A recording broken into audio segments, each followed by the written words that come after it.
What it did was it told me, as a Black woman, this may be my experience. I may be perceived or received this way. It also put it on me to think about, what do I want from these experiences? I don't want to just go on vibes. I want to be intentional. And so if I'm intentional, then I'm going to think about the places I go, the people I travel with, how I do it, and also take ownership of my experience, not just be like a passive person who's just like, things are happening to me or whatever. I want to be in the action and actually create an amazing experience and an amazing life.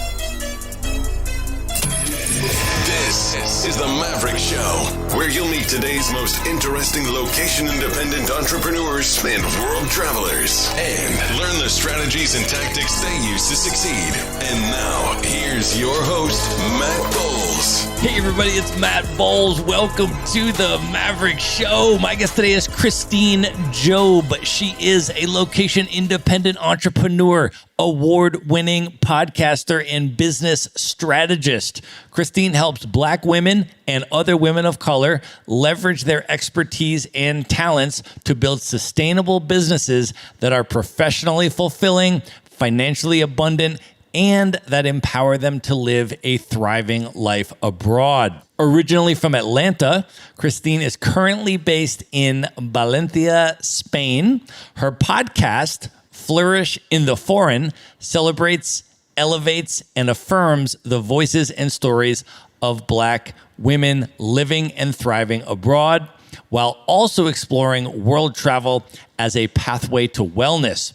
Flourish in the Foreign won the Best International Podcast Award at the 2021 Black Podcasting Awards and was also shortlisted at the 2021 International Women's Podcasting Awards. Christine, welcome to the show. Yeah, thank you so much, Matt, for having me. And I like that pronunciation. The Valencia, you stepped into that Castellano accent. You got to make an effort, right? And it's a little bit different from where I am right now, which is San Salvador in Central America. So, depending on where you are in the Spanish-speaking world, I kind of try to make a little bit of the effort. I was just in Argentina 2 months ago, and there they pronounce the double L sound like a sh. So the word for chicken is pollo in Argentina, right? So you kind of, you have to be aware of where you are. But I am super excited to have you on the show. And let's just set the scene here. We are unfortunately not in person today. If we were, we would be sharing a bottle of wine. However, we have agreed to make this a wine night. So I just mentioned that I am in San Salvador, the capital of El Salvador, and I have just opened a bottle of Montepulciano d'Abruzzo from Italy. Where are you and what are you drinking, Christine? I am in Valencia, Spain, and I am drinking a Catalan wine. I haven't really gotten into Valencian wines yet because I just kind of got settled. And it's a red blend. It has Syrah, it has Garnacha, it has like a Cabernet Sauvignon, it's Merlot. It's quite tasty. Catalans, they know how to make a good wine, and cava and all those kinds of things too. Indeed, they do. An amazing region, the Catalan region. I've spent time there, been a number of times. You have spent way more time in Spain than I have, though, and in wine country and everything else. And we're going to get to that. But first, before we go there, I just want to set a little bit of the context and talk a little bit about your background. Can you share where you grew up? And as you were growing up, as you think back on that, how did your interest in international travel start to develop? Yeah, so I'm from Atlanta. If you're from Atlanta, I'm from Suwanee, Georgia, and you understand why I say I'm from Atlanta. And, my interest for international travel, I think I was born with it, truly. My dad is from Trinidad. My grandparents are Trinidadian. So they emigrated to the United States in the 70s. And so that's in our blood. And on my mom's side of the family, I always call them like a small nomadic tribe of women, always up to move for economic opportunities or just because they wanted to. And so there was never any apprehension, hesitation. I never was instilled with fear of travel or other places, other people at all. I mean, my mom, she was actually deployed in the Philippines when I was really, really young. And so I also remember growing up with coins and currency of different places. And later on, my parents separated and my dad was stationed in Germany, visiting him when I was 10 and doing a lot of international travel solo, as an unaccompanied minor, which back then was super awesome. I don't know how it is now, but it was amazing then. Not a lot of rules. It's just vibes, basically.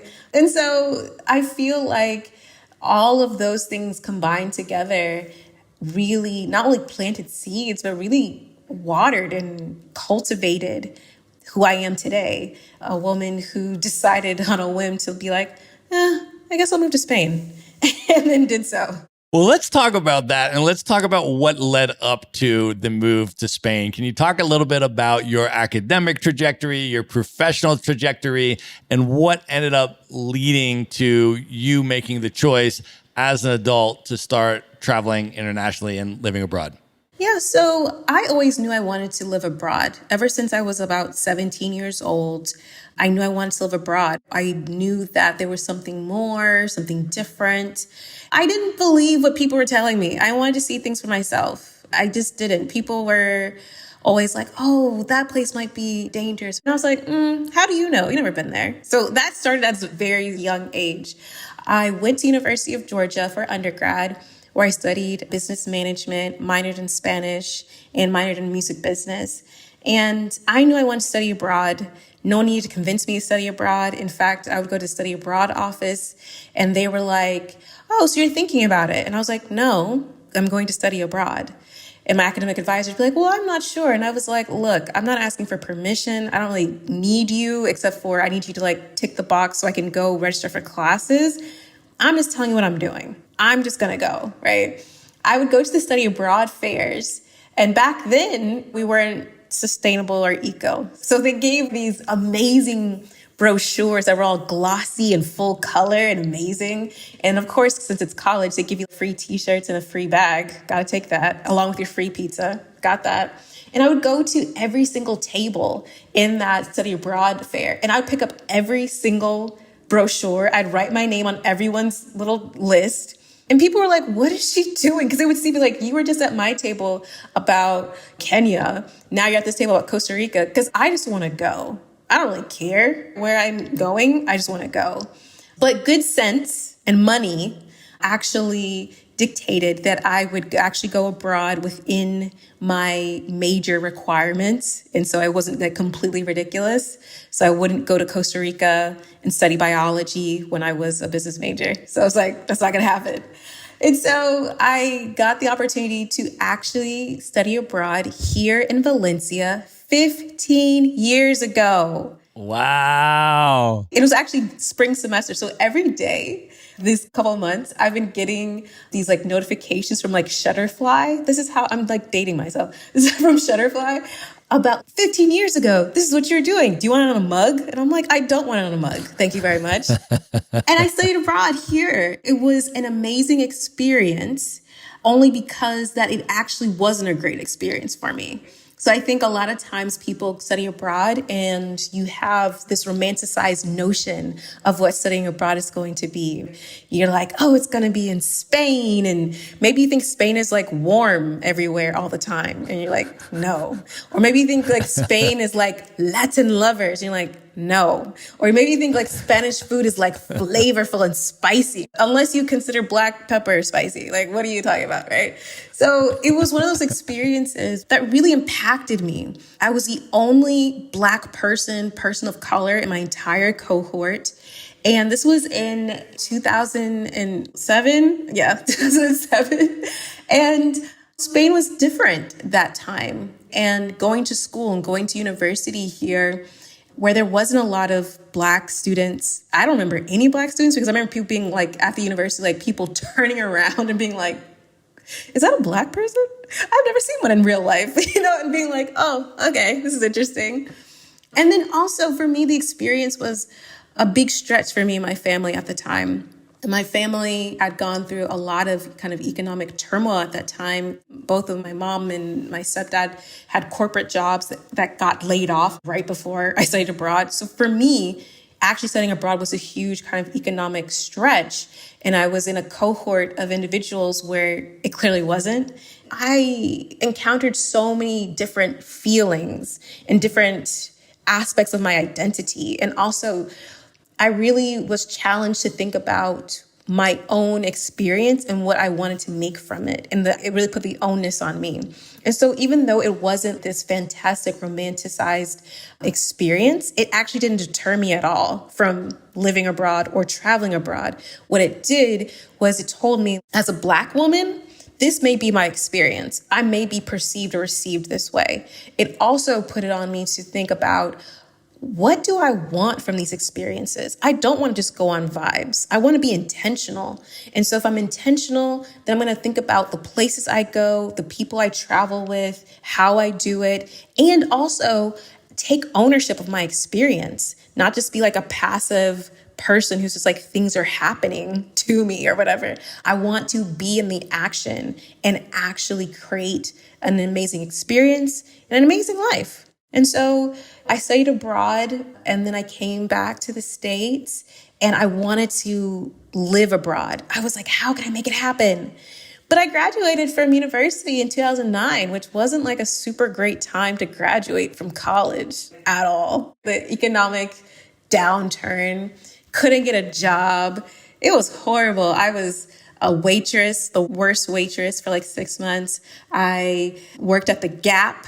I was actually an excellent salesperson, which I think actually opened up my pathway to entrepreneurship, actually, was selling jeans at the Gap. I learned how to meditate at the Gap, too, cleaning out the Gap fitting rooms and learning how to fold the jeans. I learned how to meditate. And people think I'm joking when I say that. And I was like, no, I had to learn how to meditate or I would have gone crazy. You're sold a dream of like, if you go to school and you do all these things, you're going to have an amazing life. I graduate, don't get a job, got to work at the Gap, which is not horrible. But at the time, I thought it was like the worst. How do you get through those things? How do you take those lessons and utilize them to fuel you to move on? I had to learn how to meditate, and that's what I did. After that, I decided to go to university or back to university and go to law school, which in hindsight, I don't know if that was the best thing. To wait out an economic crisis, I don't suggest people to go to law school. Maybe go to like another grad program. Not law school, though. That was intense. I did that. I went to University of Miami, had a wonderful experience for the most part, as again, law school. But what happened in Miami really changed the trajectory of my life. What happened in Miami was that I was on the law school campus, and I received an email that the university puts out. They put out these kind of bulletins. This is what's going on campus, and no one reads them. I read them because I'm a nerd. So I read it, and it has amazing stories. People, you should read them. And one of the stories was a write-up about the entrepreneurship director and teacher on the undergraduate campus. She was like this really badass woman who had started her own music magazine when she was 16 and like toured with like rock and roll people and did all this other cool stuff. And she was a director of this incubator on the undergraduate campus. And I was like, wow, I just want to meet her. I think she's so cool. So I would leave the law school campus, go to the incubator and stalk this lady. I would be like, hey, is Dr. So-and-so around? Is Dr. So-and-so around? Like, what's going on? And finally, like the associate director was like, who are you? And what do you want? And I'm like, I'm Christine and I'm a law school student and I don't like law. I want to do something else, And I want to talk to her about it. And he was like, well, she's really busy, but do you want a job? And I was like, oh yeah, sure. And I became the law fellow for this incubator called the Launchpad on the University of Miami's undergraduate campus. And it really changed my life. As a law fellow, I became a business consultant as such.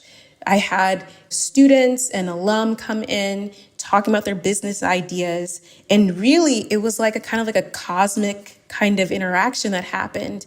It really aligned with just who I am as a person, being able to hold space for people, to bring their thoughts and their ideas from the ether into physical form. That's what business is to me. For me, business is a form of self-actualization, right?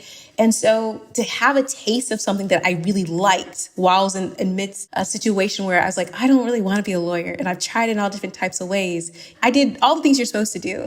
I clerked for a federal magistrate. I worked at a really cool place, like in the general counsel's office, like Zumba. I did that. So I did all the things you could do, and that was cool. And this wasn't a fit, but that was an amazing fit for me. And it really changed my life, being able to hold that space. Like I said, some of these people were coming in and they hadn't told anyone their business idea, and they were so afraid to, and to have that safe space for them, especially women. All the women that would come in, they would be like, yeah, I've had this idea for 3 years and I have like this huge binder of a business plan. Do you think it's viable? And I'd be like, yeah, girl, you need to execute on some things. We got to see, what does the market say? Like, let's get some things going. So that was really important and really did affect my life. But it also allowed me to actually take another job after law school that took me abroad. So after law school, I joined this director who's fantastic and amazing. I finally met her, and she offered me a job at her private incubator accelerator in downtown Miami. And after graduation, I was on a business trade mission to South Africa and Namibia. And that really set it in motion, because all of a sudden I'm on a trade mission. I've never done this before. This is cool. And at the time, the U.S. ambassador to Namibia was a Black woman. And intellectually, I knew that Black women could be ambassadors and things like that. But meeting a Black U.S. ambassador in Namibia in her compound as she's hosting this mission and this event, it was like, oh yeah, I want to do this. I want to be around this. I want to know more Black women like this. So that really helped to shape me, truly. After that experience, I ended up going back to Atlanta, starting my own consultancy, doing business strategy, primarily in the holistic wellness space. Got burnt out from that fairly quickly, trying to run around and do that. And that was kind of where the ideas of moving abroad to Spain started, right? I took a break. I actually got a job offer in Kuala Lumpur that fell through at the last minute. And I had already left my amazing apartment in Atlanta, and I needed to do something. And so I got a calling to walk the Camino De Santiago that was really strange, because I had only heard about it one time before. And I went in and walked the Camino De Santiago within a month. That's kind of how I ended up over here in Spain. Okay, so I want to go a little bit deeper on a couple things that you mentioned. The first thing that I want to ask you about is your experience the first time when you studied abroad in Spain, and the feelings that you had when you were observing the economic class dynamics and you were observing the racial homogeneity dynamics. And can you talk a little bit about how that impacted you at the time and how you navigated that at that age, and then what you came away with from that would then inform your additional choices? Because you obviously ended up going back to Spain. And when you contrast that initial experience in Spain with the experiences in South Africa or Namibia or Trinidad or other types of locations, I'm curious if you can talk about how you processed all of those different experiences and then made the choice to go back to Spain eventually for the longer term. Yeah, so studying abroad brought class awareness in a way that I hadn't thought about, because I grew up in a fairly affluent, I think, neighborhood in Atlanta. But I was always aware of our resources. There were some things like I was told no, like, no, you can't do that. But also, like, my mom was very generous. She bought me TLC tickets and NSYNC tickets and things like that. Like, we did things. But there was things that were like, no. And I think at that time, especially because there was some economic difficulty, I was very aware of it. You know, I have younger siblings and things like that. To be around people who, in my opinion, didn't respect the resources that were afforded to them. That's what it comes down to. You can't help what family or what kind of economic circumstances you're born into.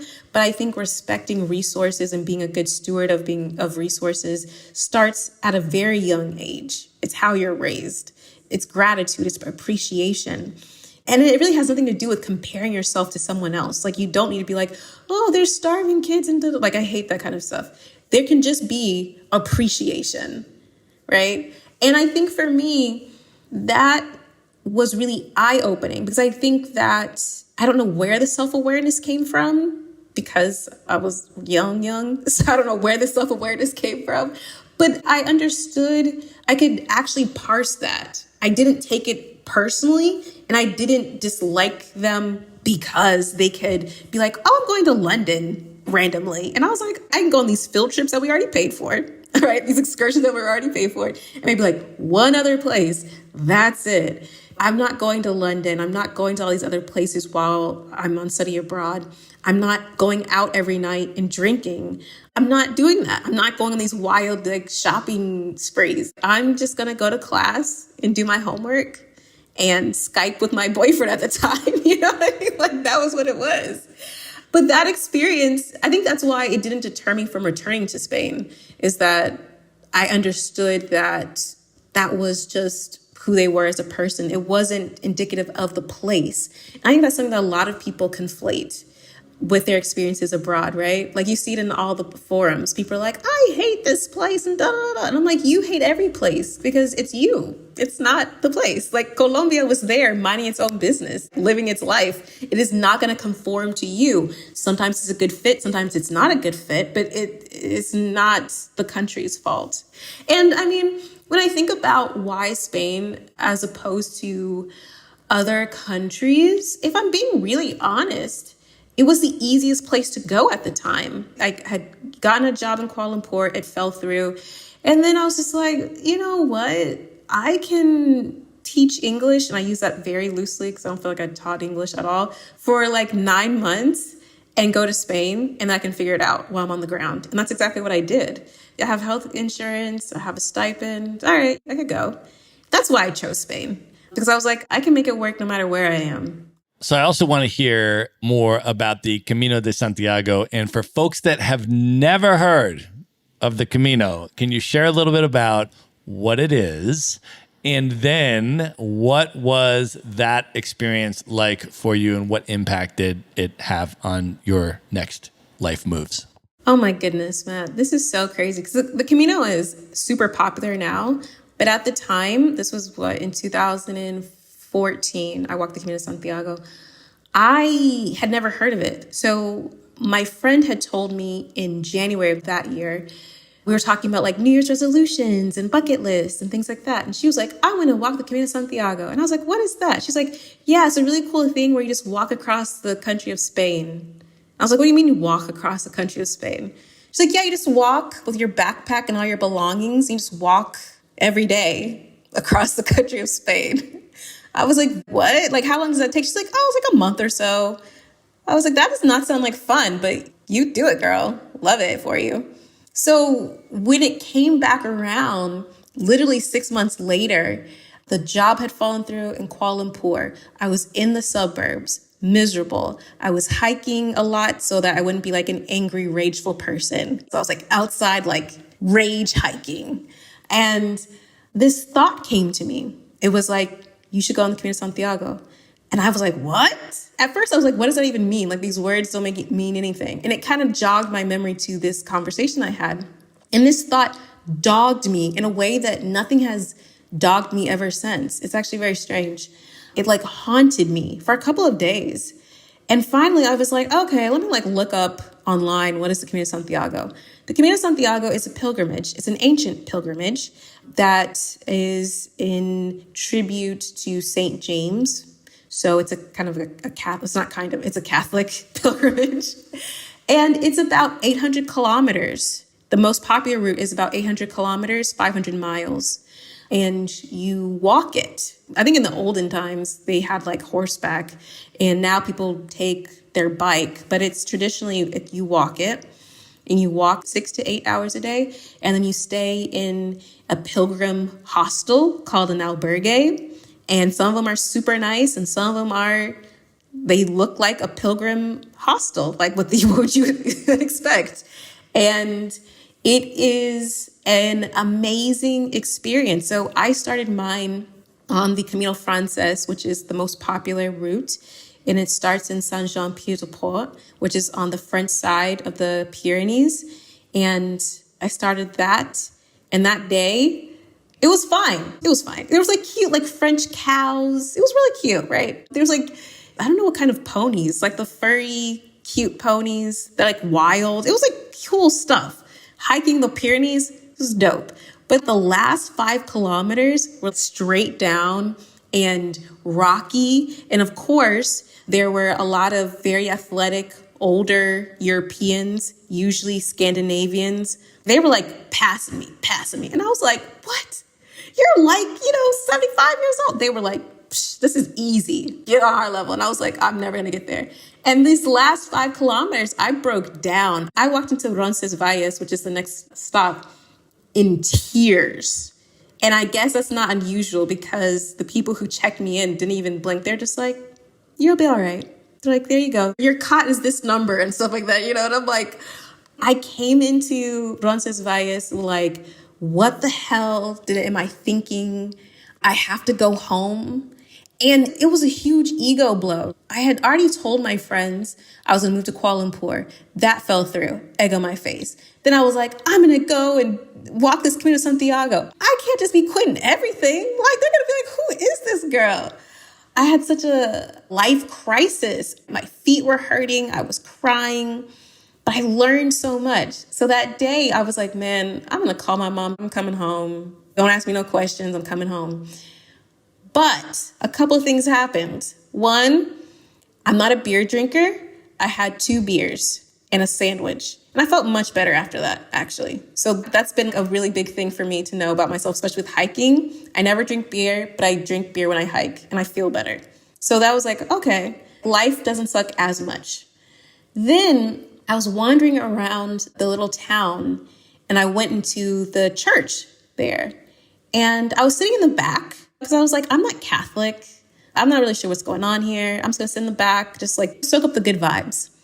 The priest comes and finds me and he was like, oh, where are you from? And I'm like, oh, I'm from the United States. And he was like, oh, okay, come sit over here. And I was like, oh, are we segregating like via nationality? Like, what's this? But I was like, I'm not Catholic. So I'm like, maybe this is normal. I don't know what's happening. And so the mass starts and he's speaking in Spanish and it's all great. And I'm like, okay, this is just like good vibes, soaking it up. But I realized there's a whole group of people I'm sitting amongst and he's calling on each one. And each person gets up and takes the tablet, very tech savvy, this Catholic church, and they start saying something. And I don't know what they're saying because they're speaking in different languages.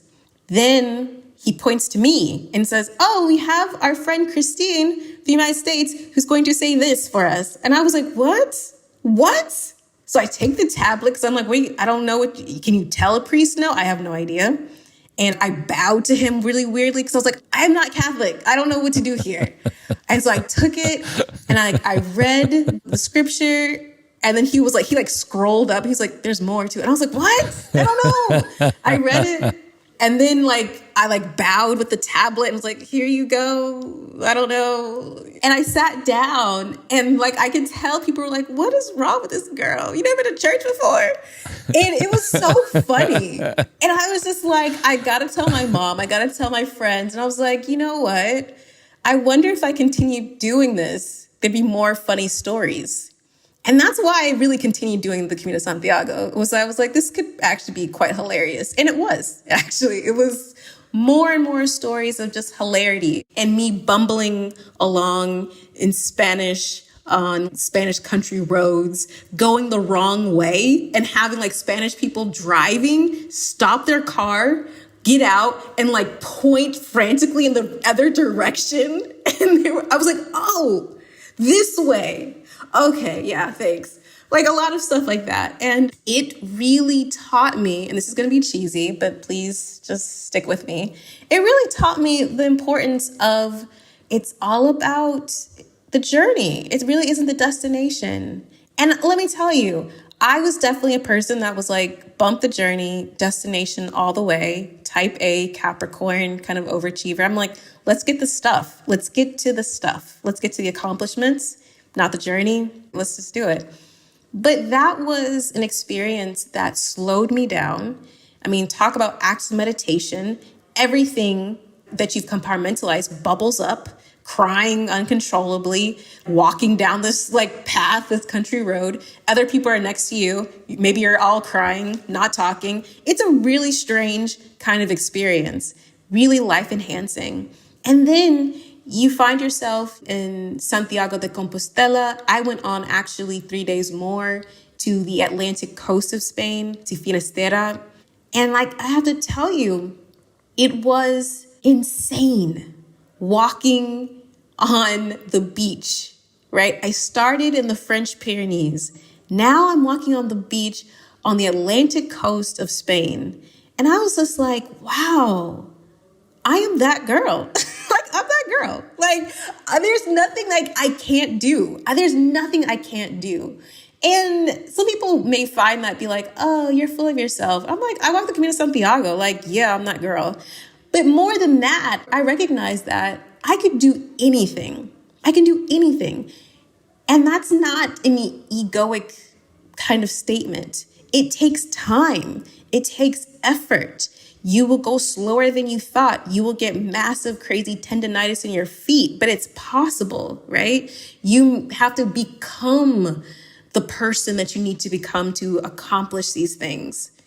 But you can do anything. And that was really the game changer for a lot of the projects I pursued after and even living abroad. I was like, I can do anything. If I did that, I could do anything. It's paso a paso. Like, it's not that big of a deal if you take these things step-by-step order. And so I did that. And I was like, oh, I'm moving to Spain because this is nice. Wine, terrace, really chill vibes, beautiful country. Honestly, Spain doesn't get enough credit for how beautiful it is because everyone just thinks of Andalusia when they think of Spain, right? They think of flamenco, they think of Sevilla, and that's it. And Spain is so much more. Like Galicia is like you're in Ireland. You're like, where am I? Like, what's going on here? It's a beautiful, beautiful country. And I was like, oh yeah, I'm moving to Spain. I love that. I agree 100%. I try to go to Spain at least once a year. I mean, pre-pandemic, right? And now starting again, hopefully this year, I feel like I need to go to Spain at least once a year. And I have spent time in a number of the different regions of Spain, which are incredibly culturally distinct and different. I've lived in the Basque country for a month. I've lived in Barcelona, in Catalonia for a month. I've lived in Valencia, where you are, for a month. I've spent time in Andalusia, and I just kind of keep going back. I spent time in Madrid, and I keep going back. And you go to all of these different places, and they are so fundamentally different, but so consistently amazing. The food is insane everywhere. The wine is insane everywhere. And it's just a magical experience. So I just keep going back to Spain. But I would love to talk to you a little bit about some of the different places in Spain where you have spent extended time and where you love the most. I think you told me that you actually lived in the Rioja wine region for a period of time. And I would love to hear about that. I was in Rioja in 2018, went out to the wine country, went to some of the wine vineyards. They have a wine museum there that I went to. Absolutely stunningly beautiful region. But can you talk about your time there and what that was like? Yeah, so I moved to La Rioja in 2017. So we actually probably had some crossover. So like I said, like I decided I wanted to move to Spain, and Spain was like the easiest way for me to go because they had an auxiliar de conversación visa, which is like a language teacher visa. I got placed in La Rioja, which was cool because La Rioja and Logroño and other parts of it are on the Camino de Santiago. So it's actually kind of familiar to me. It was like, I've been here before. So I moved to La Rioja in 2017 under very interesting circumstances because I had landed in Spain, in Barcelona, in August of 2017 on a Tuesday. On the Thursday, there was a terrorist attack on Las Ramblas of Catalunya. So that was crazy. And everyone was like, are you okay? Are you coming back home? And I was like, I was nowhere near that. And no, I'm not coming back home. No. But also, for those of you that keep up with like international politics, this was when the independence movement started really gaining steam. The referendum in Catalonia was really gaining steam. And I was living at the time close to Arc de Triomphe in the Parliament building. And so the day that I left to go to La Rioja was September 30th. October 1st was when the referendum happened, and that's when all like the bloodshed happened. And my mom was like, where are you? And I was like, I'm in La Rioja, lady. I'm not even in Barcelona. I was like, I'm not there. But it was really interesting because I was in La Rioja and I told them like, oh yeah, I was just in Barcelona. And they were like, oh, the Catalans. Like you could hear like the polarization. And that was really fascinating because I think being an American, I understand that like we have a very polarized society, but it was quite interesting to be like the foreigner and being on the outside of it. I was like, oh, this is what it sounds like. Okay, so that was interesting. But living in La Rioja was quite lovely because it's a capital, or living in Logroño is the capital of La Rioja, but it's like a little town, really. Everybody knows you, but it was wonderful because the lifestyle was great. When I was teaching English, I worked 3 days a week and I taught for 12 hours a week. So I had a lot of free time. All of my other friends there were language assistants. So we would have these long wine-fueled lunches that turned into dinners. We would be like, okay, everyone bring a bottle of wine. All right. And we would sit there and drink the entirety of everyone's bottle of wine. So it was like 4 of us were like, we're drinking all of it. And it was funny because one of the girls that I was hanging out with, she had a Spanish roommate. And she would always come in and just see us like laughing and drinking. And she was just like, wow, this is what you guys do. Just drink and laugh all the time. And I was like, yeah, because this is great. Because this is Spain. It's amazing. I remember one of the first times that I went to Spain and I was walking around at lunchtime. And I was seeing all of these people sitting outside at these cafes eating lunch. And they were all drinking red wine. 2 people would be at a table and they would be sharing a bottle of red wine for lunch. And they would do this every day. And I would ask people and I'd be like, you guys drink an entire bottle of red wine every day for lunch? And they're like, yeah. And I'm like, well, doesn't it make you exhausted in the afternoon? And they're like, yeah, that's why we have a siesta. And I'm like, oh, this now makes perfect sense to me. Like, this makes total sense. And then you stay in Spain for a while, and then you 100% understand the wine at lunch, the siesta in the afternoon, the late night dinners, and then the late night nightlife after the dinners. And then it just goes in this circular thing. You're like, I now understand. This is amazing. Yeah, I mean, that's what's so cool about traveling and seeing other people's culture, especially their culture around alcohol and social life and what it means, especially being an American where it's very much like this binge drinking culture. In Spain, I mean, particularly in La Rioja, people would go for breakfast, they would have beer or sometimes a glass of wine. And that was okay because it's fine. I mean, during our teacher break, it wouldn't be unusual if it was someone's birthday or if like the teachers would just like had it, like we would go for a glass of red wine. And I was like, oh, but don't we have to go back to teach the children? And they're like, yeah, that's why we're going to drink this red wine. Like, come on. And I was like, well, okay, let me just do as the Romans and started drinking red wine during school hours. I think it's really amazing because it's an appreciation, especially in a region like La Rioja, where it's an appreciation of nature, right? Really getting into viniculture. It's so different. I think in the United States, there's this kind of arrogance with wine. I live in the region where this wine is produced and they're like, drink the wine and appreciate it and really have like this humbleness, humble farmer. That's how they really refer to themselves. Like, it's not this arrogant weirdness that I guess is like marketing. I guess that's how you get Americans to buy bottles of wine for like 18, 20, 25, $30 that are like €5. And you're like, okay, girl, like if that's what you need to feel because you need to justify the price, The price is import tax, right? The price is the middleman and the wine store. It's not actually what is happening in the vineyard.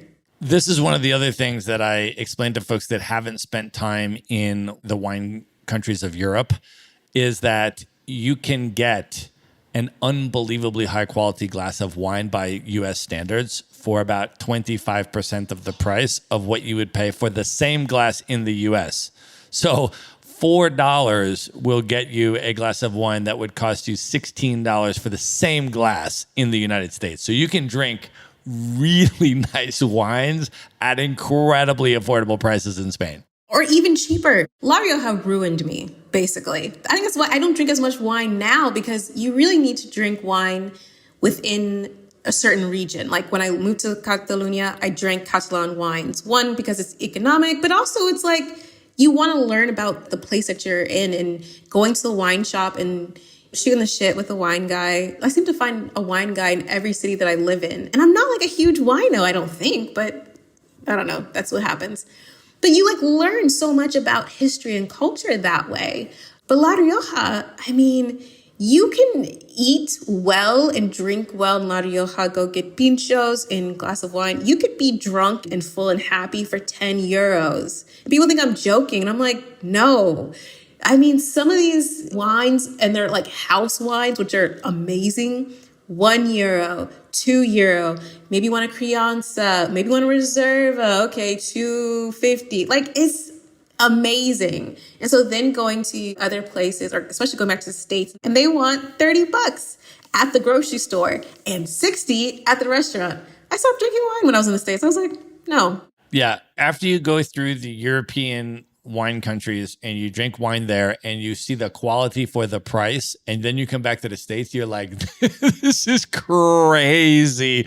So it's an amazing value proposition to be in Europe, and particularly a wine producing country like Spain. So tell me about Valencia. Why did you move there? Why are you choosing that as your base? What do you love about it?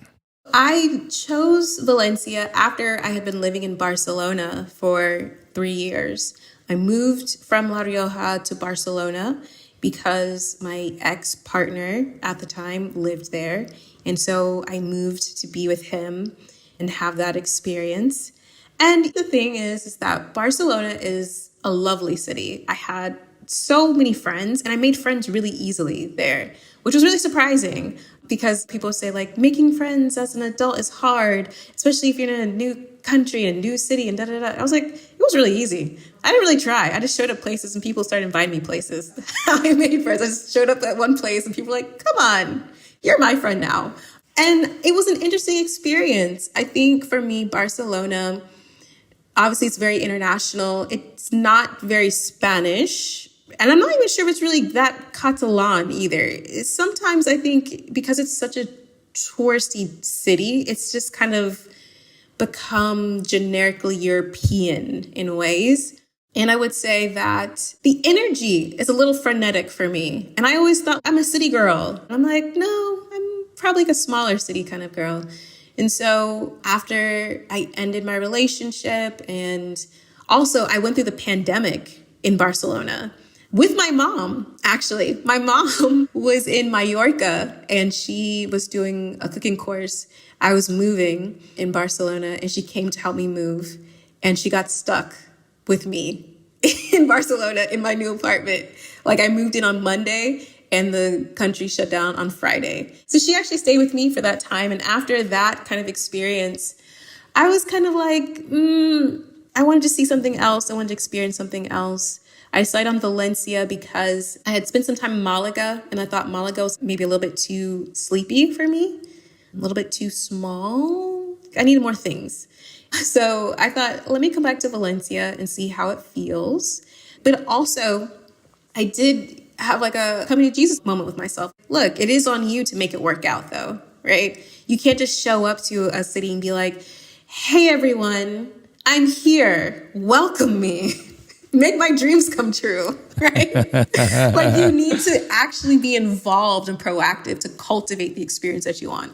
Absolutely. But what a cool city. You have everything from the old city and the cobblestone streets and cathedrals and all of this amazing old Europe. I found it to be a surprisingly, remarkably impressive street art scene. The graffiti artists in Valencia are next level. Then you have, in contrast to the old city, this hyper modern architectural complex around the theater and all of these fountains and everything else, and this huge green area park. I went to see a show at that theater. I saw Dirty Dancing, the stage musical in Spanish in Valencia, and it was amazing. Wow, that sounds amazing. That sounds amazing. It was amazing. So you can find these like wildly fascinating cultural experiences, but yeah, amazing food, amazing wine. Like what a cool city. I was there for about a month and just thoroughly enjoyed it. So that's awesome. Let me ask you a little bit about your business and professional trajectory. So once you sort of realized that working for somebody else is probably not going to be the right thing for you in the long term, what then did you do? What was your path to entrepreneurship? When I landed that remote job, which I felt like so excited about, I'm like, look at me. I landed a remote job while I was abroad. I interviewed for it. It's full time, Like, I'm that girl. Get at me. I'm like in Southeast Asia doing it. Check out my IG. Like, I was just like, wow, this is not for me. It's just not. Mostly because I don't want to take direction. I want to create my own thing. And so for me, I came back to what I knew and what I loved, which was business strategy. It's what I love to do. It's what I'm the best at. And getting back into it was nerve-wracking because I was coming back into it in 2020. And I had all these hopes and dreams of what was going to be happening. And the pandemic threw everything out the window. But it was actually a blessing in disguise because it's also when I produced my podcast and launched my podcast. And my podcast has really influenced how I have niched in my business. So before, I was a business strategist. I kind of worked with everyone. I was in the holistic wellness sector. But really launching my podcast, Flourish No Foreign, niched me into a specific demographic of women who were asking for my help and who wanted to know. Black women, women of color who were like, but how do you do it? And what do I need to do? Do I need to take a certification? And I was like, no. What you need to do is bet on yourself. Leverage your skills and your expertise. Leverage your experience. Utilize that. There's so many breadcrumbs there. You don't have to reinvent the wheel. You don't have to learn a new skill so much. If you just know how to repackage what you've done, if you understand what are the things that you have done and what services you've provided in the past, maybe within the context of a job that you can maybe piece out and create a whole business out of, whether it be a done for you kind of service, consulting or coaching or what have you. And for me, that has been so rewarding. One, to see Black women, women of color be like, oh, I don't have to do whatever is like the trend, like the business trend. I don't have to do this. No, you don't. You don't have to make a TikTok about it either. You don't got to dance. You don't have to dance and point to things. You can create a business that works well for you. You can create a business and you don't have to burn all your bridges from your toxic past corporate life if you don't want to. You can actually get all those people to pay you a higher rate to do the things that you were used to do for them, right? So that's how my business has evolved. It's so exciting because my clients live all around the world, right? So I've had clients in Bangladesh. I have a client now that's in Taiwan. I've had a client that was in UAE. I have several clients who are based in the States. I have a client that was in the UK. And it's amazing because these women are betting on themselves. That energy, that is so powerful. And not just betting on themselves, right? Because I am approaching it from not just a gig to like pay your bills while you're abroad. I like to plant the seeds of like, what if you built a business? Maybe it's a legacy business. Or what about you build a business and you sell it? And they're like, what? You can sell a business? I'm like, yeah, girl. So planting those kind of seeds of like, what we're doing is not just trying to make some money, always trying to make some money, always trying to get to the bag. But also it's about developing assets. I want to empower Black women, women of color, to take their brilliance that is often undervalued and undermined, package that, sell at a premium, build an asset, and if they want to sell it, sell it. That's me. That's amazing. Can you share some specific tips for folks that are interested in building a business abroad? Because I know that you coach on this and you do a lot of content on this. So if someone is thinking about that would actually be a great move for them, or maybe they're in the position that you were, which is maybe they are location independent, but they're working for somebody else and that's not the right fit. And they want to have the lifestyle to be able to live abroad or be a digital nomad or travel when they want, and they want to do it by building their own business. What tips do you have for them for how to think about that and how to move in that direction? The foundation of building any business, in particular a business to go abroad, you need to really understand your why. I don't think that you should build a business at all if you would prefer to work for someone else. If you want to have a side hustle, if you want to work it that way, that's totally cool. But I'm not a person that says everyone should be an entrepreneur, because I don't think everyone should be an entrepreneur. Not everyone wants to, so you don't have to. So be really honest about your intentions. So many people say, I want to build my own business because I can't get a job in France or whatever. And I'm like, no, that's not true. It's just that you perhaps haven't found a good recruiter. Like you might need to invest in getting a recruiter involved to get you the job. So make sure that one, you understand that why. Why do I want to be an entrepreneur? Why do I want to build something? Why do I want to create something? Why do I want to be of service? Why do I think my service is transformative to people? Like why? Like, how do I affect change? How do I impact? That's something to think about. The other thing to think about is, what is your number? What is the number that makes your world go round? And that can be a series of numbers, right? It could be what your number is now for your life to be sustained. It could be the number that you want to maybe retire on, or your dream number.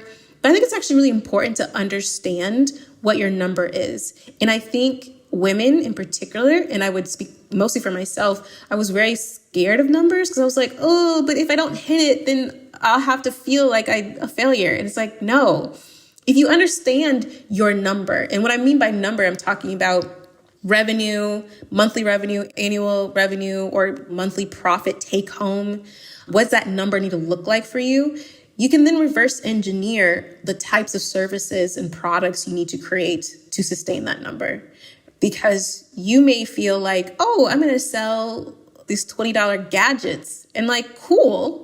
But if your numbers such and your products and your services of such that maybe not sustain that kind of volume that you need to get to your number, you may need to rethink about how you approach your business.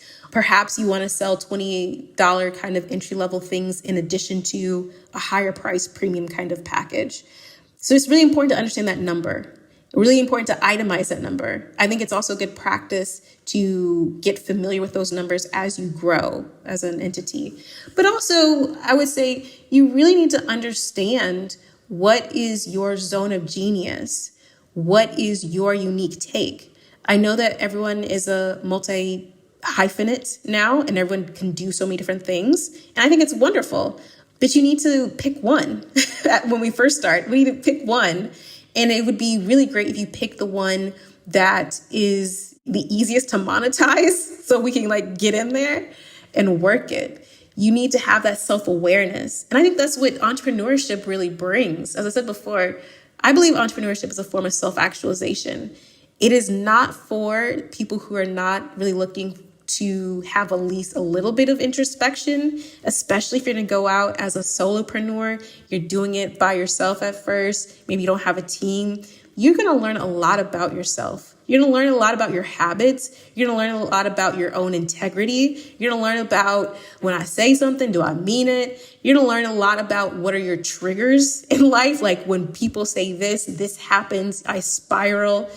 You learn so much about yourself. If you're not willing to face that and utilize that as information to help you succeed and to like pivot, I think you got to get out the game, because entrepreneurship doesn't take a day off. Every day there is a problem to be solved, even when I don't want any problems to solve. And I'd be like, why do I got a problem to solve? Why? I don't want to solve any problems. Or why is this happening? Or if you don't feel like you have the capacity to handle that kind of thing, and you don't have the funds to have a team to handle it for you at first, I don't know if it's for you. I like to give those kind of tips because I want people to succeed.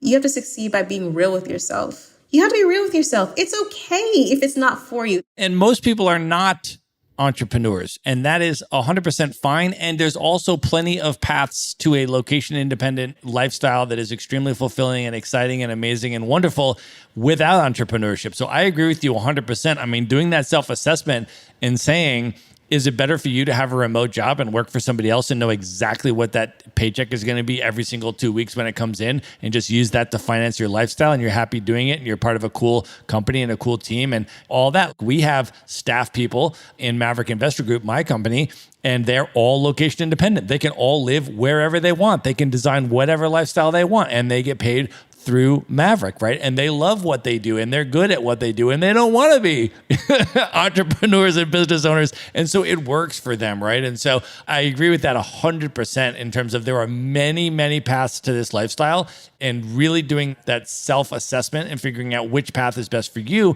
is a really important first step. Now, once you decide that, I want to ask you also about this lifestyle, because one of the things that you also talk a lot about and that you teach is this concept of moving abroad with intention. Can you talk about what that means and what tips you have about that in terms of getting into this lifestyle? So on my podcast, I end it and I say, remember, it's not about moving abroad. It's definitely not about being abroad. It's about thriving abroad. So go abroad and cultivate a life well lived. That is what it means to move abroad with intention. The thing about moving abroad is that it really exposes who you are as a person. And sometimes people can face that and sometimes people can't face it. A lot of people hurt their own feelings, move abroad, and manifest, if you want to say, the exact same cycles, whether it be with money, relationships, in a different country, except that he or she has a different name, right? And you're like, how did I have this exact same relationship? Because it's you. It's you. And look, I can say that because it was me. It was me. And I had to figure that out. I had to figure out why living in Spain, working for 12 hours was like still not cutting it for me. Like what was going on? Is because I lacked deep intention about what I wanted my life to be. I think the thing is that living abroad and doing it intentionally can be magical. But what does that require? It requires you to really consider, deeply consider, and write it down. I actually have a guide for it. It's called Moving Around with Intention. And write down what is going right for you in your financial life. What is going wrong for you in your financial life? And then you take that, what's going right, and say, how much of that is internal? Like how much of that is me, my stuff? And how much of that is external? And then taking those kind of assessments and say, what am I going to do about this before I make this leap? Like, what is my game plan?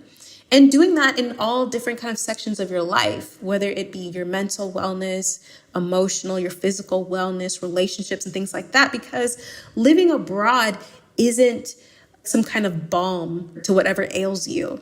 A lot of the things that don't make you sustainable abroad, like finances, emotional, mental wellness, are things that were occurring before you went abroad.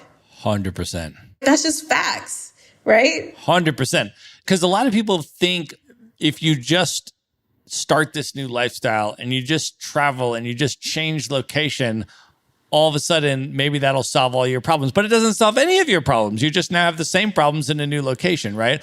And so I think your guides are super helpful on that front. And they're also helpful not just for the pre-launch period as well. But one of the things that I find is as you're going through this lifestyle of nomading around or living abroad or whatever it is, what happens is over time, certain things get depleted, right? Like you might start off and be totally financially fine. And then if you just party every night for a year and do no work, guess what? By the end of the year, you're going to be in financial trouble. Or maybe you start traveling around and you're not paying attention to the social sustainability pillars or some of these other emotionally fulfilling and uplifting things that you need to be attentive to in your life. And those start getting drained, and then you start becoming lonely, and then you start becoming, all this stuff. And so I think continuing to sort of reassess where you are with those things are the choices that I'm making, continuing to keep all of those different buckets full and fulfilling me. And I think that you do an amazing job, and that your guides are a really important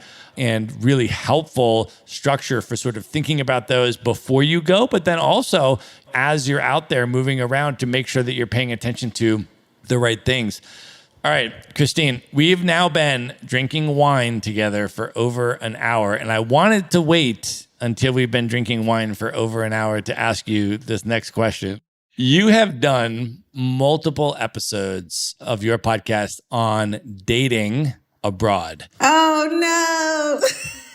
And in fact, you told me that the way that you initially came across the Maverick show and started listening to my podcast was that you found the episode that I did on dating for digital nomads and how to find love and connection in a nomadic lifestyle. And you were doing research, and I have now listened to your episodes on dating abroad, and they're amazing, right? You have interviewed so many incredible people. And what you've done is you've curated the sections of those interviews where they talked about their dating experiences in all different countries all around the world. And they're super fascinating, really compelling stories, really interesting insights, a lot of extremely diverse experiences, I will say.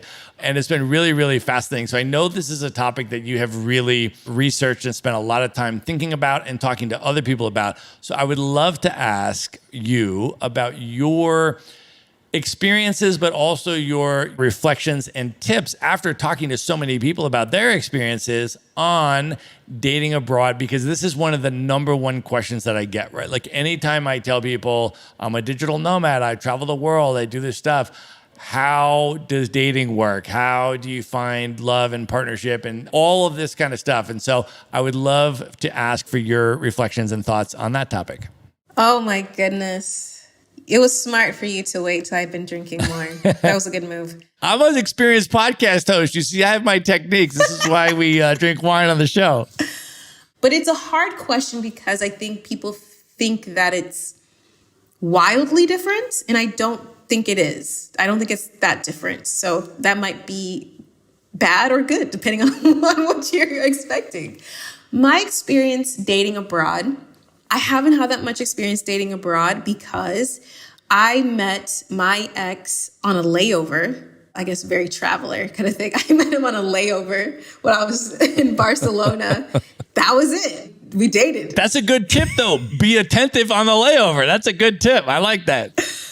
Yeah, actually, it was so insane. It was a layover in Barcelona. It was El Clásico. El Clásico is, for people who don't know about like soccer, football, it's the major tournament between Barcelona and Real Madrid, El Clásico. So I put on my profile for Tinder. I said, hey, I'm in town. I would love to watch the soccer match with someone, right? Like, cause I would, let's do it. No dude wants to watch a soccer match with like some chick he just met. Like, no, especially Spaniards, like they love football. Like, no, they're in it. They're very serious about it. They're very passionate about it. They're not trying to entertain you at all. So that was my bad. After the match, my Tinder blew up. It was like, why? It was crickets. I was like, okay, I guess I'm just going to leave. Bye. But then it blew up. The same kind of nonsense that you get in any city. People just want to hook up. They want you to come over to their house. I'm like, no, I'm not coming to your house. Crazy. And my ex actually read my profile. So that's a good start. Made a comment that said that he had read the profile and invited me out to this Cuban jazz party that was happening close to Las Ramblas. And that was it. That was like, we met and we were like, yep, that was it. And so I was in a relationship for 3.5 years. And so I was wrapped up in that. And now, as a single lady, I have to say that like my priorities aren't really on dating, because I really like to work and I like my podcast, I like my work. But as I'm starting to get out there, I would say what I've learned from the podcast and my friends and things like that is that you really need to understand what your objective is in dating. Are you dating to get married, or are you dating to have fun? And a lot of times people conflate them. They're like, I'm just going to have fun until I find the one, or I'll see where it goes. No, you need to have a clear objective, like you have a clear objective in anything, whether it be a workout plan, or maybe it's a sales goal for the quarter. You're not saying for the sales quarter, like, it's just vibes. Whatever happens, happens. Usually it's not like that. Usually you have a definitive goal. Maybe it's not the end of the world if you don't hit the goal, but we have a number. We have something clear, measurable, tangible that we're going for, so we understand if we're on track or if we're not on track. That is something that you still need to have even if you're abroad. You need to know that for yourself, because then the next tip is that if you have a clear objective for yourself, you can then assess the cultural norms that you'll encounter that are different, and you'll be able to actually gauge whether something is just a cultural norm or if it's just not in alignment with who you are and what you're wanting. I also think you have to be more assertive about saying the things that you want. I think women have been conditioned to be like, if you say what you want, then you're desperate, you're needy, you're whatever. And I'm just like, no, that's not how it works. The thing is that there's so many varieties of people. There's different flavors of people, and there's plenty for everyone. But it becomes confusing when people try to cater to who they're with instead of being who they are. That's how you get the change up. That's how people are not satisfied. There's all this other stuff. Just be assertive and honest about what you want. And if somebody says like, oh, you're high maintenance or blah, blah, blah, then that's easy for you to filter out and say no and to move on. The podcast is hilarious, though. I would say if you haven't listened to Flourish before. It's amazing. I mean, let's talk about that right now as well. Your amazing award-winning podcast, Flourish in the Foreign, which I am a big fan of. And I like as well that you have episodes that you use different editing formats for. So sometimes it'll be an interview with a guest and you'll go through and talk to them about all of their experiences and reflections and tips and advice and all that kind of stuff. And then other episodes are a thematically curated episode where you will say, okay, this episode, I'm going to take the advice that all of these different guests gave when they gave their feedback on dating abroad and curate it into one episode about dating abroad. And so you get to hear all of these different stories and tips from people in one single episode on a particular theme, which I loved listening to those and going through those. Really amazing. And you're doing the most important thing, which is curating incredible guests and just having these really amazingly brilliant and impressive guests on your show, which makes their input awesome. So super, super big fan of the show. But can you talk a little bit about how the show came about, how you decided to do it, and for folks that haven't heard it yet, what they can expect from the show and what's coming up? Yeah, so the podcast is Flourish in the Foreign. It had been an idea on my heart 2 years before I actually launched the podcast because, like a lot of people, I second guess myself. And I'm like, I don't know how to produce a podcast. I shouldn't do it. But honestly, what started me thinking that I wanted to do it was a couple of things. Traveling and living abroad, I encountered Black women all the time, fabulous Black women who are living abroad, who've lived abroad for 20 years in different places where you're like, there are Black people there? Like, I didn't know that. Yeah, thriving. And I was having these amazing conversations. After these conversations, I'd be like, wow, I wish I could share this with someone. I guess I'll just have to soak it in and bask in it by myself. And I just wanted to showcase that. I wanted to share that. But also, I had a very interesting encounter with a white Australian man in Barcelona. I was at a startup event, like trying to network, trying to see what the scene was like. And I was just like milling around, and he approached me and was like, made a little bit of small talk and was like, oh, you're American? I was like, oh yeah, I'm American. And then he asked me, he was like, but what are you doing here? which I thought was really interesting. And I was like, I'm in a startup event. I used to work in startups. He's like, yeah, but what are you doing here in Spain? I'm like, I'm just like living. And he was very confused by that, which was very strange because we're both non-EU citizens, right? So it's actually equally hard for us both to like obtain a visa and residency in Spain. So I thought it was really interesting that he was like so baffled at my presence at the startup event in Spain. He just didn't expect, like his mind was blown. And I was like, we Black women across the diaspora are out here living abroad, minding our own business, I would say, and thriving. And I recognized that this was a story that mainstream media does not showcase and is not interested in showcasing. I mean, I've had people who've heard the show say to me, I like your show, but aren't you afraid you're going to run out of Black women to interview? I'm not going to run out of Black women. The reason why you think I'm going to run out of Black women is because you don't see Black women from any parts of the world living abroad. You see Black women in migratory situations, and it's surrounded by struggle and strife. And although that is a valid story, that's not the complete story. That's not the entirety of the story. That's not our entire narrative. It's a question I still get. People ask me all the time. They're like, oh, are you studying here? I mean, that might be because I dress like a teenager. I wear like kids. And they're like, oh, you're a kid. And I'm like, no, I just like kids. I just like them, okay? I'm a casual dresser, right? But when I tell people like, no, I'm just living, just rocking and a rolling, they're like, huh. They are very perplexed. That's fun. But I want to showcase these stories not for white Australian dudes. I don't give a fuck like if he gets it ever. I want to showcase it for Black women, Black girls. Me, who I was at 17, who I was at 20, 21, 25, when I was trying to figure out, I want to live abroad, but I can't figure it out. And had I heard these stories of all these women living abroad, I would have gotten some kind of inspiration. I may have figured it out faster, or maybe thought of a different country and been like, whoa, I thought I wanted to live here. I want to go here. I wanted to showcase us.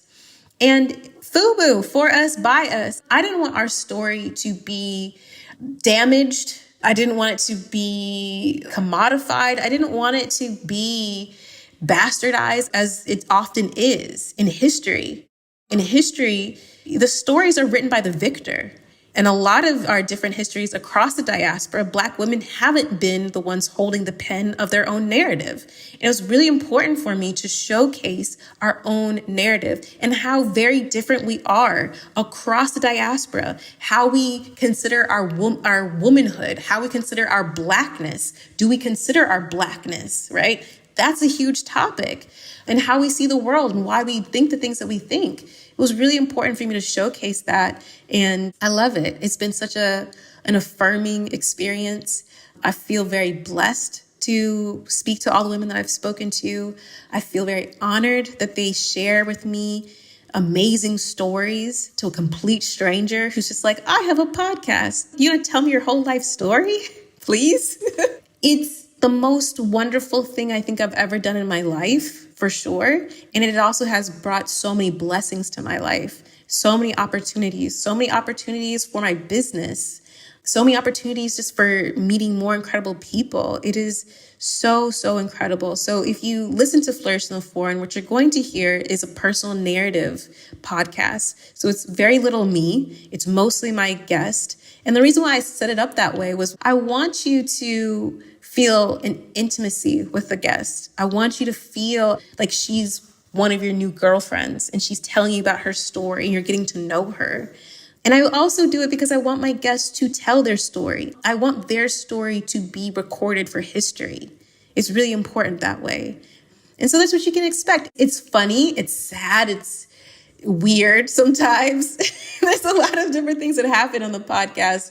But what I think you'll get is you will start to understand just the diversity of experience of living abroad as a Black woman, what that means, some of the commonalities that we have faced because there is anti-Blackness and it's global, but also how people are still thriving in spite of it all or because of it all, or how people don't experience anything negative and they just like live their life. So It is a wonderful, wonderful podcast, if I do say so myself. And I think you all should check it out. Yeah, I agree. I'm a big fan. And one of the things that I really like about it as well is the diversity of your guests. So you are interviewing people that are living on all different continents. Black women that are living in Europe, Black women that are living in Asia, Black women that are living in Africa, and Black women that are from all of these different places, right?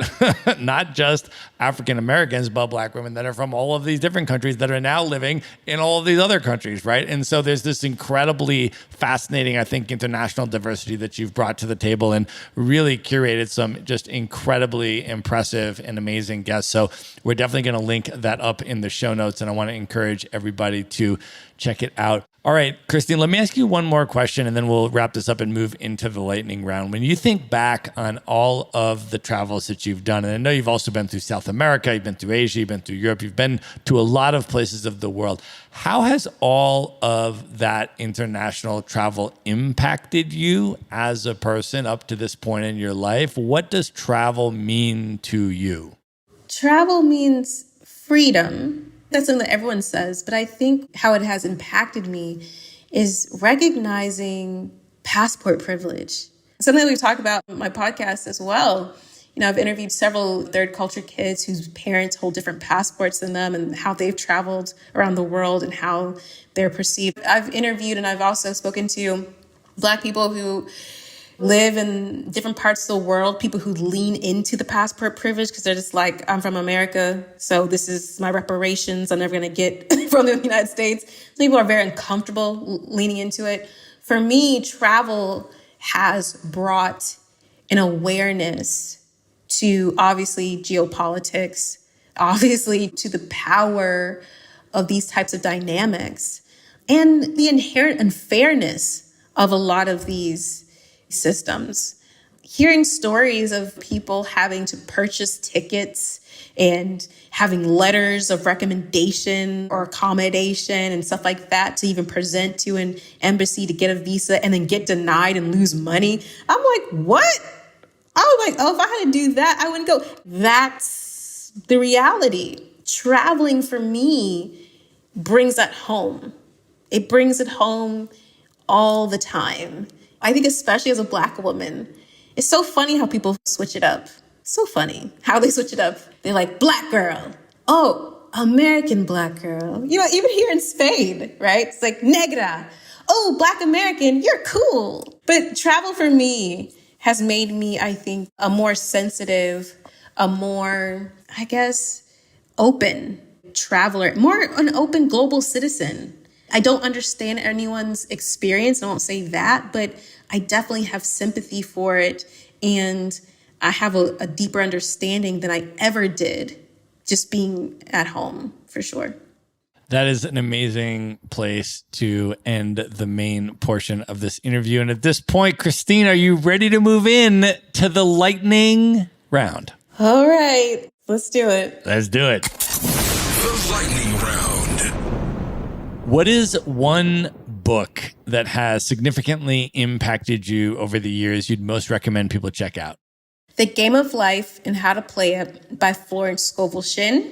I think it's an amazing book about the power of thoughts and beliefs. And I read it all the time, over and over again. And I think that's probably also part of why I've been successful and do the things that I do. It's definitely because I read that book a lot. Awesome. With all of the travel that you have done, what is one travel hack that you can recommend to people? Confidence is the travel hack. Don't look like you don't know what's happening. Like, even if you're in places where you stick out like a sore thumb and they think you're a tourist or a traveler or a foreigner, I find confidence puts people who may try to like pull some game on you, puts them on the back foot. Because they'd be like, wait, are you from here? And I'd be like, you don't know, so don't try me. I have confidence. Confidence stops a lot of riffraff. Also, I think knowing how to speak different languages helps, even if it's just a little bit, because people might try to approach you in English. And if you speak a different language, they might be like, wait, I'm confused. That stops a lot of riffraff too. So be able to throw some other languages at them. Awesome. If you could have dinner with any person that is currently alive today who you've never met, who would you choose, just you and that person, for an evening of dinner and conversation? Adele. But I've actually met Adele, but it was like, I didn't meet her. Like, she doesn't know me, obviously. Like, I'm not her best friend. I met her long time ago in Little 5 Points in Atlanta. She played a really small venue, Variety Playhouse. And this was like right before she won her first Grammy or right after. I discovered, quote unquote, Adele from like NPR. They have one of these shows. They put on one of her songs. I was listening to her on MySpace Kids. Okay. Yes. What is MySpace? Don't worry about it. And I remember when she said she was coming to Atlanta, her tickets were $25 also. And I put it on Facebook and I was like, who wants to come with me to see Adele? Crickets. No one wanted to come to go with me. So for one friend, I ran into her before her concert. My friend thought it was an Adele impersonator. She was like, look at that girl trying to dress like Adele. I look at her, I'm like, that's Adele. What are you talking about? We got a picture. And it was wonderful. It was wonderful. But I would have dinner with Adele because Adele's my type of chick. I just feel it. I feel like we would just talk about all of it. We would shoot the shit. We would roast each other and it would be hilarious and fun. And yes, I would talk to and have a great dinner with Adele. That's awesome. All right, Christine, knowing everything that you know now, if you could go back in time and give one piece of advice to your 18-year-old self, what would you say to 18-year-old Christine? I would tell 18-year-old Christine to bet on yourself. Every idea that you have, you should do it because you execute the shit out of most things. And if it doesn't work out the way you want it to, then you will still have an amazing life and interesting stories. I spent a lot of time in my 20s, almost all of my 20s, with self-doubt, lots of anxiety, a lot of hesitation. And now recognizing like, just do it and it works out. And if it doesn't, it's fine. But I think I spent a lot of time worrying and trying to be a perfectionist and not believing in myself. Girl, just do it because it works out. It may not work out for other people, but it works out for you. So you should just keep on doing all things you want to do. I love that. All right, Christine, of all of the places that you have been in the world, what are your top 3 favorite travel destinations you would most recommend other people should definitely check out? Okay. Top 3, Trinidad. I'm biased because I'm Trinidadian, but it's a beautiful country, beautiful people, incredible culture, incredible food. And I don't think Trinidad gets enough play. Go to Tobago, gorgeous, very serene. So I think definitely go and you'll eat so well. I mean, you can go for Carnival too, but you can just go any other time. The other place I would say is Bali. And I know that's like pretty cliche, but Bali really is amazing. It lives up to its hype, I think. I think there's enough for any types of things that you want to do, partying or just chill out or even do the yoga thing. I really enjoyed Bali a lot, and I would definitely go back. And the other place is Panama. I really enjoyed Panama. I stayed in Nueva Gorgona on the Pacific coast side of Panama. I love Panama. I think it's such a beautiful country.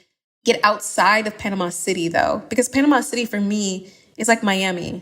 Like I landed and I was like, I've been here before. I lived in the city. It's called Miami, Florida. Like Panama City wasn't for me, but outside of that, I think it is spectacular. Awesome. All right, Christine, what are your top 3 bucket list destinations? These are places you've never been, highest on your list you would most love to see. I want to go to Senegal and learn how to surf. I want to go to Rwanda because I've had several guests who live in Rwanda. And I actually have an online friend I haven't met in real life who's opening up an inn in Rwanda with her husband. And so I just feel like I gotta go. I gotta go to Rwanda and Patagonia because I like to hike, or New Zealand again because I like to hike. I think New Zealand would be quite lovely for the landscapes and the hiking. Nice. Good picks. I just spent a month in Senegal in 2019 based in Dakar, and it was magical. Absolutely Wow. amazing. Have been talking about it ever since. One of my favorite cities in the world. When people ask me like the favorite cities in the world, like shortlist question, Dakar in Senegal is now on that list. Absolutely spectacular. So when you're ready to plan that trip, hit me up and I will give you some recommendations. I will. Christine, we are now come to the most important question of this entire podcast interview. I'm about to ask you to name your top 5 hip hop MCs of all time. But before I do that, let me just ask you in general, what does hip hop music mean to you? Why do you love hip hop? What do you love about hip hop? I think hip hop music is music that I was raised on. It's part of the soil I grew out of. So my dad is from Trinidad, but when my grandparents immigrated, they moved to New York. My mom lived in New York, right? So like that whole culture is very much part of who I am. And also living in Atlanta, it's just part of who I am. It's part of the culture. You know what I'm saying? So even though I don't consider myself a hip hop head, but I guess I do have opinions on things. But yeah, hip hop for me is so much. It's like air. It's part of the soil. It's part of the nutrients. You know what I'm saying? I love that answer. That's so amazing. That's so freaking awesome. All right, Christine, who are your top 5? This is hard. I've been thinking about this for a long time, and I wrote it and I rewrote it. One, not in any particular order. I will say my list, I thought about it and I recognized that for me, I really gravitate to people who are obviously very creative. I like people who are lyricists, but actually I like people who reset culture and who change the game for me. And I think this list is indicative. I think. We'll see. So I'll start off with one person who I don't think gets enough credit for being an MC, Missy Elliott. I don't think she gets enough credit for her lyricism, obviously her creativity. I mean, she's avant-garde. She brought avant-garde to hip hop as a space to be avant-garde in a unique and organic way. Nobody is touching Missy Elliott's videos, even today. Like, no one. And that's what's also very fascinating, right? Like, you have someone who does something that is so incredible and like nobody's trying to do anything else. Not even similar. That's a discussion to be had. But Missy Elliott, because especially I think in her, I won't say her prime, but definitely like when she was putting out music, and obviously she's a prolific producer, but when she was putting out her own music and doing that, I mean, a cultural reset about not only music videos, but even like melody and ad libs and what you could say and not say and nonsensical and it still being okay. Like true creativity, deep. And I'll also say is like Missy Elliott was always having fun.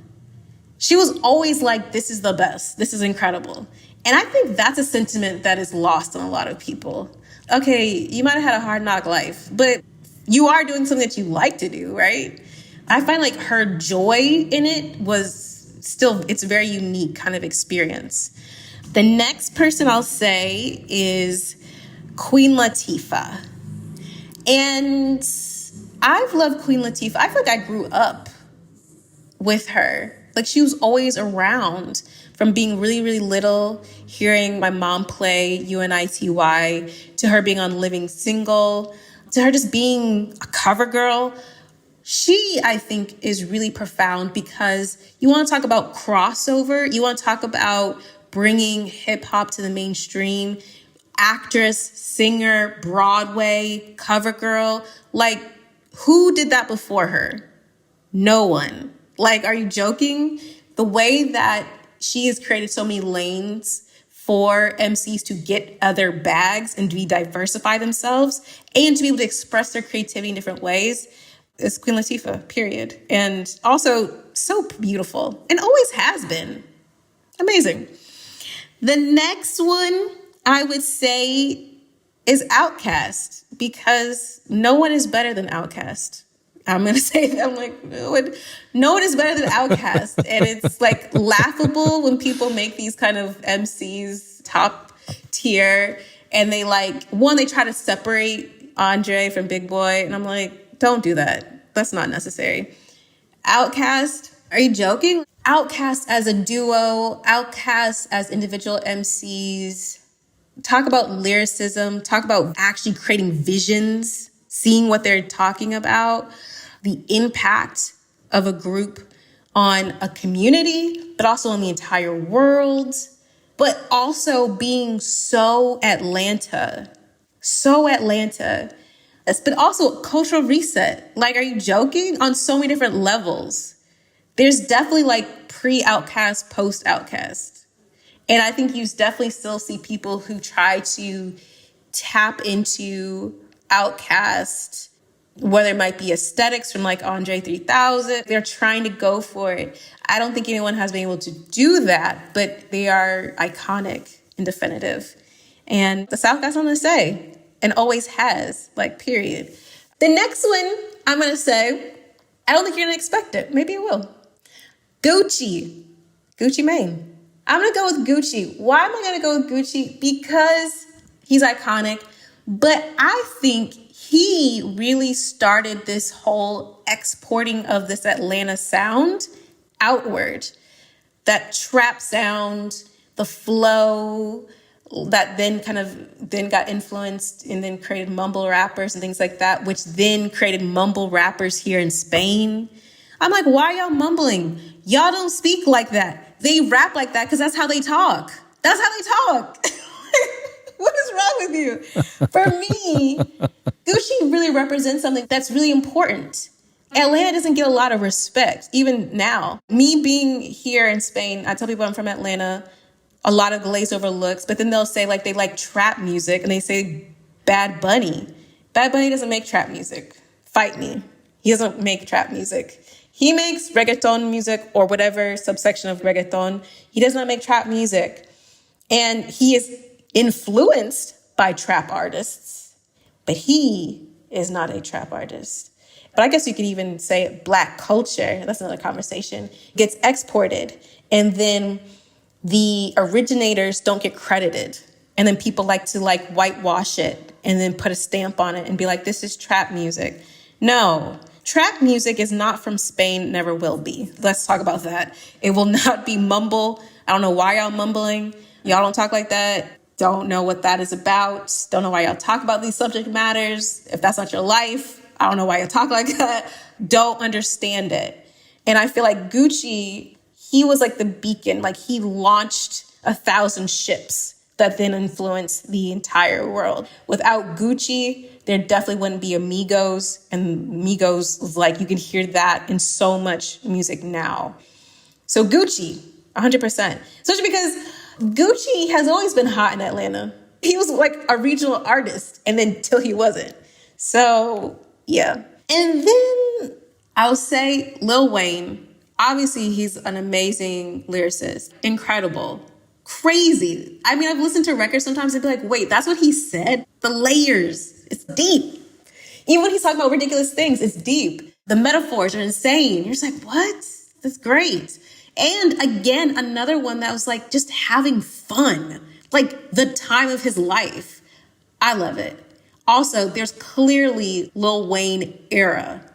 He dominated, and not just like, oh, he was the hottest thing out, but he dominated and influenced so many other genres, and obviously so many other people. And I think he's just a top tier lyricist. For me, his cultural impact, his lyrical abilities, and the fact that he was having so much fun. For me, fun, I don't know why, but fun and joy is really important to me in hip hop. I think too many people take themselves too seriously.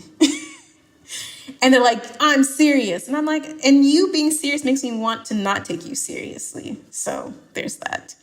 Okay, and then a couple of like honorable mentions, I would say.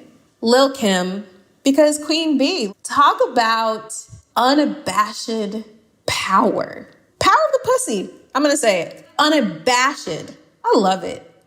I love it. I think that obviously without Lil Kim, none of the girls would be here, especially in this era.